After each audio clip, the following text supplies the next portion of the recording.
Hello everyone, स्वागत है आप सभी का परचम टीवी 360 में। आज के इस वीडियो में हम लोग 20 ऐसे महत्वपूर्ण प्रश्नों पर चर्चा करने वाले हैं जो आपके परीक्षा के लिए बहुत ही महत्वपूर्ण है। यदि आप किसी भी एग्ज़ाम की तैयारी करने वाले हैं और देने वाले हैं तो आप इस वीडियो को अंत तक ज़रूर देखिएगा, क्योंकि इस प्रश्न में से आपको आइडिया हो जाएगा कि किस तरह के प्रश्न पूछा जा सकता है, प्रश्नों को किस तरह से बनाया जा सकता है। इसलिए आप लोग जो है वीडियो को पूरा देखिएगा और वीडियो पसंद आएगा तो चैनल को सब्सक्राइब और वीडियो को लाइक ज़रूर कर दीजिएगा। चलिए आते हैं आज का पहला प्रश्न में। पहला प्रश्न पूछा गया है, रेबीज के टीके की खोज किसने की थी? रेबीज के टीके की खोज लुई पास्चर ने की थी, इसलिए इसका जो है ना लुई पास्चर सही हो जाएगा। दूध के पॉस्चराइजेशन की खोज भी लुई पास्चर ने की थी, इसको भी आप लोग ध्यान रखिएगा।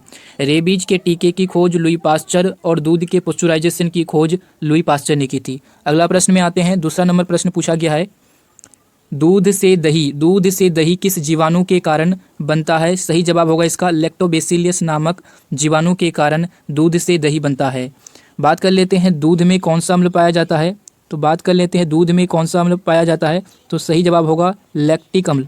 लैक्टिक अम्ल पाया जाता है दही में जो साथियों लैक्टिक अम्ल पाया जाता है, सॉरी दूध में नहीं, दही में जो है वो लैक्टिक अम्ल पाया जाता है। और दूध से दही किस जीवाणु के कारण बनता है? तो लैक्टोबैसिलस नामक जीवाणु के कारण।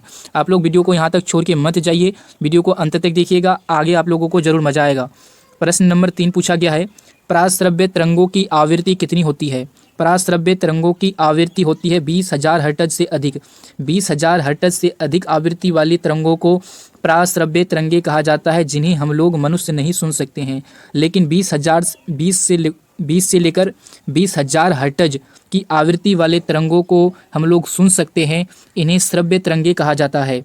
लेकिन 20,000 से अधिक आवृत्ति वाले तरंगों को हम लोग नहीं सुन सकते हैं, इन्हें पराश्रव्य तरंगे कहा जाता है। बात कर लेते हैं प्रश्न नंबर 4 की। तो प्रश्न नंबर 4 पूछा गया है, परमाणु बम किस सिद्धांत पर कार्य करता है? परमाणु बम किस सिद्धांत पर कार्य करता है? तो सही जवाब होगा परमाणु बम नाभिकीय विखंडन के सिद्धांत पर कार्य करता है। वही बात कर ले हाइड्रोजन बम की, तो हाइड्रोजन बम जो है साथियों वो नाभिकीय संलयन के सिद्धांत पर कार्य करता है। हाइड्रोजन बम नाभिकीय संलयन के सिद्धांत पर कार्य करता है, परमाणु बम नाभिकीय विखंडन के सिद्धांत पर कार्य करता है। याद रखिएगा, आप लोगों को प्रश्न यहीं से याद हो जाएंगे। अगला प्रश्न में आ जाते हैं, बात कर लेते हैं 5वां प्रश्न की। तो 5वां प्रश्न पूछा गया है, विद्युत धारा की इकाई कौन सी है? विद्युत धारा की इकाई कौन सी है? सही जवाब होगा एम्पियर। एम्पियर विद्युत धारा की इकाई है। और बात कर लेते हैं प्रतिरोध की। तो प्रतिरोध का एसआई मात्रक ओम होता है, और प्रतिरोधकता का एसआई मात्रक ओम मीटर होता है। ध्यान रखिएगा। बात करते हैं अगले प्रश्न की। प्रश्न नंबर 6 पूछा गया है, हृदय की धड़कन को नियंत्रित करने के लिए, हमारी हृदय की धड़कन को नियंत्रित करने के लिए कौन सा खनिज आवश्यक है? तो कौन सा खनिज आवश्यक है? सही जवाब होगा पोटेशियम जो है वो आवश्यक है हृदय की धड़कन को नियंत्रित करने के लिए। 6वां नंबर हो गया। बात करते हैं 7वां नंबर प्रश्न की। 7वां नंबर पूछा गया है, पेनिसिलिन की खोज किसने की थी? पेनिसिलिन की खोज किया था अलेक्जेंडर फ्लेमिंग ने। अलेक्जेंडर फ्लेमिंग नाम के व्यक्ति ने पेनिसिलिन की खोज की थी। ये पेनिसिलिन क्या होता है साथियों, पता नहीं होगा तो बता देते हैं कि पेनिसिलिन एक एंटीबायोटिक का नाम है पेनिसिलिन। चलिए अगला प्रश्न की बात कर लेते हैं। प्रश्न नंबर 8 है, मलेरिया की दवा जिसका नाम होता है कुनीन, मलेरिया की दवा कुनीन किस पौधे से प्राप्त होती है? सही जवाब होगा सिनकोना नाम का एक पौधा होता है जिससे कुनीन दवा बनाई जाती है। सिनकोना का चित्र हम आपको बगल में दे देंगे, आप लोग देख लीजिएगा। अगला प्रश्न पूछा गया है, 9 नंबर प्रश्न है आप सभी के लिए, संसार का सबसे बड़ा पुष्प कौन सा है?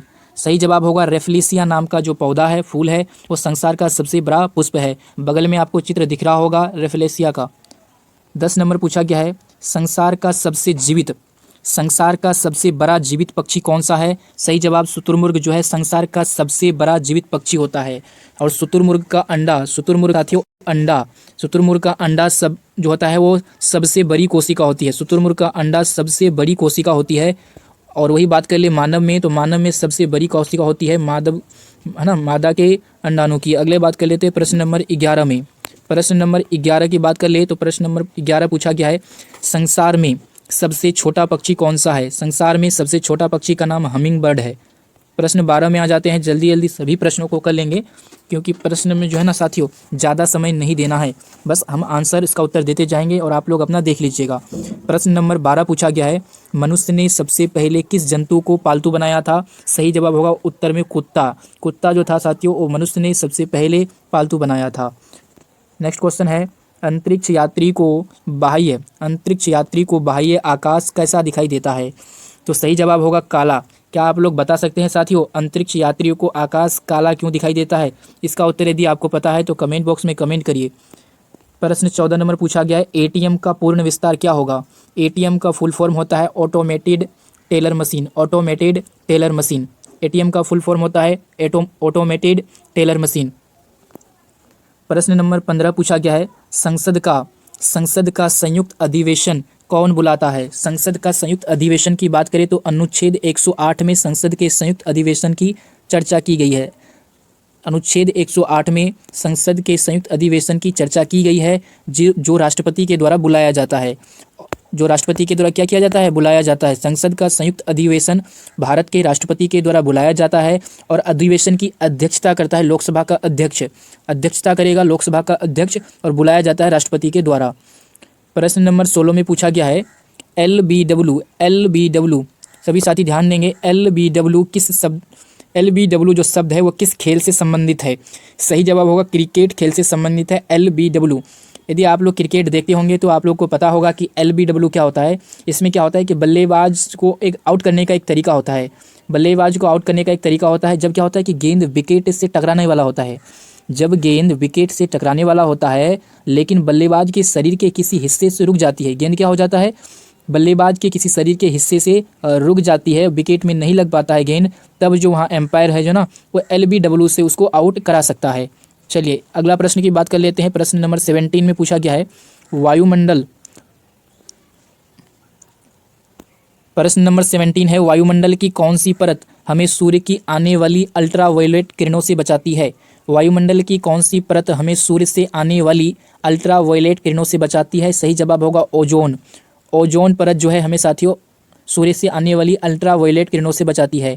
यदि ये किरणें आ जाएगा ना साथियों धरती पर तो हम लोगों को, मनुष्यों को, जीव जंतुओं को चर्म रोग संबंधित बीमारियां हो जाएंगी। और ओजोन परत कहाँ पाया जाता है? आप सभी को पता होगा ओजोन परत जो होता है वो समताप मंडल में पाया जाता है। ओजोन परत समताप मंडल में पाया जाता है ओजोन परत। चलिए बात करते हैं अगले प्रश्न की। प्रश्न नंबर 18 है, ख्वाजा मोइनुद्दीन चिश्ती। ख्वाजा मोइनुद्दीन चिश्ती जो चिश्ती सिलसिला के संस्थापक रहे, ख्वाजा मोइनुद्दीन चिश्ती की दरगाह कहाँ पर है? उत्तर होगा अजमेर में। ख्वाजा मोइनुद्दीन चिश्ती की दरगाह अजमेर में। सम्राट अशोक ने किस युद्ध के बाद बौद्ध धर्म ग्रहण कर लिया था? सही जवाब होगा इसका कलिंग युद्ध में। कलिंग युद्ध साथियों, कलिंग युद्ध 261 ईसा पूर्व में हुआ था। 261 ईसा पूर्व कलिंग की लड़ाई लड़ी गई जिसमें बहुत अधिक जो है ना रक्तचाप हुआ था, जिसके कारण अशोक का हृदय जो है ना साथियों अशोक का हृदय परिवर्तन हो गया और जिस कारण उसने बौद्ध धर्म को ग्रहण कर लिया था। तो किस युद्ध के बाद? तो कलिंग युद्ध के बाद। अगला प्रश्न की बात करते हैं। ये अंतिम प्रश्न है आज का सबसे अंतिम प्रश्न पूछा गया है। प्रश्न बहुत ही अच्छा है। भारत का केंद्रीय बैंक कौन सा है? भारत का केंद्रीय बैंक कौन सा है? सही जवाब होगा इसका भारतीय रिजर्व बैंक। भारतीय रिजर्व बैंक भारत का केंद्रीय बैंक है। बात कर ले इसके भारतीय रिजर्व बैंक की तो स्थापना हुआ था इसका 1 अप्रैल 1935। 1 अप्रैल 1935 को भारतीय रिजर्व बैंक की स्थापना हुई थी। और बात कर ले इसके राष्ट्रीय की तो राष्ट्रीयकरण, भारतीय रिजर्व बैंक का राष्ट्रीयकरण 1 जनवरी 1949 ईस्वी में हो गया था। स्थापना हो गया 1 अप्रैल 1935 को, राष्ट्रीयकरण हो गया 1 जनवरी 1949 को भारत का केंद्रीय बैंक भारतीय रिजर्व बैंक। चलिए यहाँ तक वीडियो को समाप्त करते हैं। वीडियो पसंद आया तो कृपया करके चैनल को सब्सक्राइब किए जाना, सब्सक्राइब किए बिना मत जाना, और वीडियो पसंद आए तो वीडियो को लाइक कर दीजिएगा। धन्यवाद।